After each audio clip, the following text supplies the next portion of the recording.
Yes bank के crisis में 16 lakh retail investors को लगभग 90-95% का लॉस अभी भी चल रहा है। राणा कपूर एक बहुत ही प्रैक्टिकल किस्म के आदमी थे। राणा कपूर ने जितने भी अपने नाम पे एसेट्स बनाए हुए थे सारे उसने अपने नाम पे नहीं रखे थे। वो सारे के सारे या तो उसकी बीवी के नाम पे थे या तो उसकी 3 बेटियां जो है उनके नाम पे थे।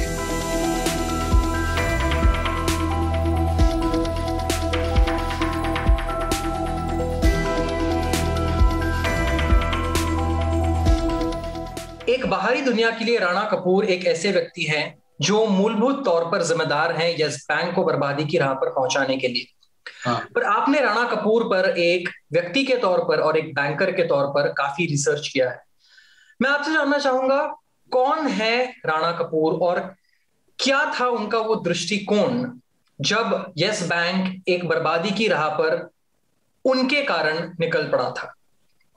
तो मेरे अनुमान के हिसाब से जो राणा कपूर थे, यस बैंक के पूर्व प्रमुख, वो एक बहुत ही महत्वाकांक्षी किस्म के आदमी थे। तो जो उनका एक्सटेंडेड परिवार था वहां पर राणा कपूर एक बहुत ही प्रैक्टिकल किस्म के आदमी थे। अगर आप देखेंगे, उन्होंने अपने ब्रदर इन लॉ जो है उनके अशोक कपूर, उनकी बेटी और विधवा बीवी जो थी उनकी मधु कपूर, अशोक कपूर की मृत्यु 26/11 के आतंकी हमले में होगी। उस दिन वो ट्राइडेंट ओबरॉय में अपनी बीवी मधु कपूर के साथ डिनर पे गए हुए थे और उसी बीच में आतंकियों ने हमला किया। तो अशोक कपूर उसी में चल बसे। एंड उसके बाद जो हो गया, राणा कपूर ने पूरी तरह अपने हाथ में यस बैंक को कंट्रोल में ले लिया। और उसके बाद ये दलाल स्ट्रीट पे बोला जाता है कि ये राणाज यस बैंक बन गया, जहां पर हर डिफॉल्टर को यस बोला जाता था, आज हम आपको लोन दे देंगे, हम आपको ऋण दे देंगे। आप जब इस किताब की बात करते हैं तो आपने अपने शब्दों में लिखा है कि ये कोई डेली सोप से कम रोमांचक या थ्रिलर कहानी से कम नहीं है। हाँ। क्या आप हमें समझा सकते हैं कि किस तरह से राणा कपूर का परिवार इस पूरे मामले से जुड़ा हुआ था? राणा कपूर जो है, राणा कपूर का अगर आप हिस्टोरिकली देखेंगे, राणा कपूर ने जो किया है या अपने परिवार के लिए किया है। अगर आज की डेट पे अगर आप ईडी के चार्जशीट्स पढ़ेंगे, वो सब पढ़ेंगे, डिटेल जो इसमें केसेस आ रहे हैं, डिटेल्स आ रही है बाहर, जो भी डिटेल्स बाहर आ रही है उसके मुताबिक राणा कपूर ने जितने भी अपने नाम पे एसेट्स बनाए हुए थे सारे उसने अपने नाम पे नहीं रखे थे। वो सारे के सारे या तो उसकी बीवी के नाम पे थे या तो उसकी 3 बेटियां जो है उनके नाम पे थे। उसकी बेटियों ने बहुत जगह पर यह बोला है ईडी के चार्जशीट में कि हम लोगों को ये पता नहीं था पैसा कहां से आ गया, कैपिटल हमारे जो कंपनीज में आ रहा है वो कहां से आ गया। अगर आपको director, you own the company, आप कंपनी के मालिक है और आपको ये नहीं पता है कि पैसा कहां से आ रहा है, क्या आप उचित इंसान है उस कंपनी को लीड करने के लिए? दूसरा चीज, अगर उनको पता था तो इस सब में वो इक्वल के बराबर के भागीदार है। आपने अपनी किताब में लिखा है कि everybody needs to know how badly the system is rigged. सबको पता होना चाहिए कि ये जो पूरा खेल है ये किस तरह से एक सोचा समझा खेल था। क्या आप दर्शकों को बताना चाहेंगे कि आपके हिसाब से किस तरह से ये पूरा खेल सोचा समझा बनाया हुआ था? सवालिया निशान यस बैंक की लैंडिंग पे 2015 से शुरू हो गए।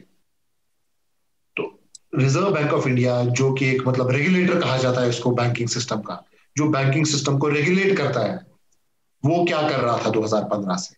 ये मेरे समझ से बाहर है कि रिजर्व बैंक ऑफ इंडिया को ये चीज पता ना हो कि ऐसा हो रहा है। अगर पत्रकारों को पता है तो रिजर्व बैंक को हर्षद मेहता के टाइम पे, अगर आप हर्षद मेहता स्कैम देखेंगे, रिजर्व बैंक को पता था हो क्या रहा है। और यस बैंक स्कैम के टाइम पे रिजर्व बैंक को पता था हो क्या रहा है, बट एक ही चीज वो नहीं कर पा रहे थे, टाइमली एक्ट नहीं किया उन्होंने। जब क्राइसिस रियल हो गया, क्राइसिस बाहर आ गया, तब जाकर रिजर्व बैंक ने एक्ट किया। तो 30 साल में हमने कुछ भी नहीं सीखा। तीसरा चीज, ये जो ब्रोकिंग हाउसेस होते हैं, ब्रोकरेज हाउसेस का एक बहुत महत्वपूर्ण रोल होता है इस सब में। वो एक टारगेट प्राइस देते हैं कि शेयर यहां से यहां पहुंच जाएगा इस बैंक में। मगर यस बैंक के केस में जब यस बैंक डूब गया उससे चंद महीना पहले ब्रोकरेजेस ने उनका टारगेट प्राइस ही देना बंद कर दिया। ये मतलब एक मतलब इसको कोवर्ट तरीका बोलते हैं ना, कोवर्ट तरीके में वो खेल में खेलते गए, जो खेल चल रहा था उसमें खेलते गए। तो एक पॉलिटिकल फेलियर, राजनीतिक नाकामयाबी की जब हम बात करते हैं तो आपके हिसाब से किस हद तक एक पॉलिटिकल डिस्पेंशन की जिम्मेदारी थी इस पूरे यस बैंक के मामले में? देखिए, मेरे इसमें दो टिप्पणियां मैं करूंगा इसमें। पहला चीज की ये प्राइवेट बैंक है, अगर सरकारी बैंक में ये हुआ होता तो बेशक सरकार का एक रिस्पॉन्सिबिलिटी था वहां पर, तो सरकार का एक मिनिमल इंटरफेरेंस था, मगर ये ब्लेम सरकार का अब कहां पर वो फेलियर हो गया है, वो गवर्नेंस लेवल पे हो गया है एज बीइंग, मतलब इस पे नजर रखने का एक कि क्या हो रहा है वहां पर सरकार पॉलिटिकल फेलियर हो गया है। 2014 से आरबीआई जो है 2014 से आहिस्ता आहिस्ता करके उन्होंने इंटरेस्ट रेट्स कम करना शुरू किया, और वहीं पर ये जो यस बैंक है वहां पर उन्होंने अपना वो रेकलेस लेंडिंग, जो ऋण दे रहे थे ये लोग बिना सोचे समझे, बिना रिस्क पैरामीटर्स को ध्यान में रख के, वो शुरू कर दिया। 2014 के बाद ही उनका डाइवर्जेंसेस दिखने लगा। तो अब अगर हम पुरानी सरकार पे ब्लेम डालेंगे उसका, मेरे हिसाब से ज्यादा ब्लेम उनपे नहीं जाता। हाँ, मैं ये भी नहीं बोल रहा हूं कि पुरानी सरकार राणा कपूर को के मामले में दूध की धुली होगी। राणा कपूर इतना आगे बढ़ गया, कहीं ना कहीं पुरानी सरकार ने भी आंखें बंद कर ली होती बहुत सिचुएशंस में, मगर जो मेजर क्राइसिस है, जो बड़ा क्राइसिस है, वो 2014 के बाद शुरू हो गया।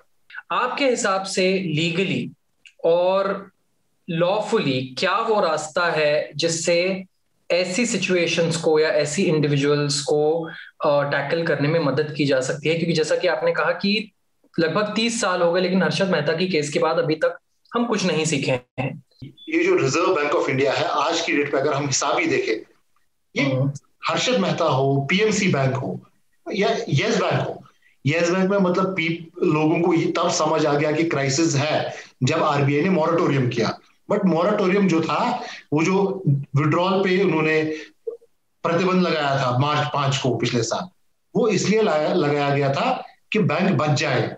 वो दवाई दी हुई थी उस वक्त। असली जो क्राइसिस था उससे बीमारी उससे पहले थी। तो आरबीआई को एक बहुत प्रोएक्टिव रोल करना पड़ेगा, एक फॉरेंसिक ऑडिट्स करने पड़ेंगे बैंक के। मैं ये नहीं बोल रहा हूँ कि फॉरेंसिक ऑडिट से जो रिपोर्ट आ रहे हैं आपके वो पब्लिक में बांट लो, वो नहीं करना आपको, मगर अपना इंटेलिजेंस इनपुट तो आपको मिल जाएगा उससे कि किस बैंक में क्या हो रहा है, वो करो। गवर्नेंस, ये जो आरबीआई का मतलब गवर्नेंस है, बैंक्स का वॉच रखो, बैंक्स पे नजर रखो। हमें वो बैंक्स पे नजर रखनी है। वो आरबीआई पूरी तरह आज की डेट पे भी, मैं आपको बोल रहा हूं, आज की डेट पे भी आरबीआई इतना सब कुछ होने के बाद भी आरबीआई गवर्नेंस, अगर गवर्नेंस लैप्सेस कहीं पर हो रहे हैं, आरबीआई उस पर नजर नहीं दे रहा है। ऐसे किस्सों में जब किसी का नुकसान होता है वो सबसे पहले जनता का होता है। जिम्मेदारी सिर्फ राणा कपूर या राणा कपूर जैसे लोगों की नहीं बनती, इसमें एक पॉलिटिकल सिस्टम का फेलियर होता है, एक फाइनेंशियल सिस्टम का फेलियर होता है, एडमिनिस्ट्रेटिव सिस्टम का फेलियर होता है। तो आपके हिसाब से अल्टीमेट जिम्मेदारी किसकी बनती है? अल्टीमेट जिम्मेवारी एज ए रेगुलेटर, अगर आप रेगुलेटर के हिसाब से बात करेंगे तो आरबीआई को बहुत बहुत सवालों का जवाब देना है आज की डेट में। यस बैंक के क्राइसिस में 16 लाख रिटेल इन्वेस्टर्स को लगभग 90-95% का लॉस अभी भी चल रहा है। सफर किसको करना पड़ा? रिटेल शेयर होल्डर को। अब आप ये देखिए, जिसने 350 रुपए में शेयर खरीदा था 2 साल पहले यस बैंक का, आज की डेट में वो 15 रुपए में है।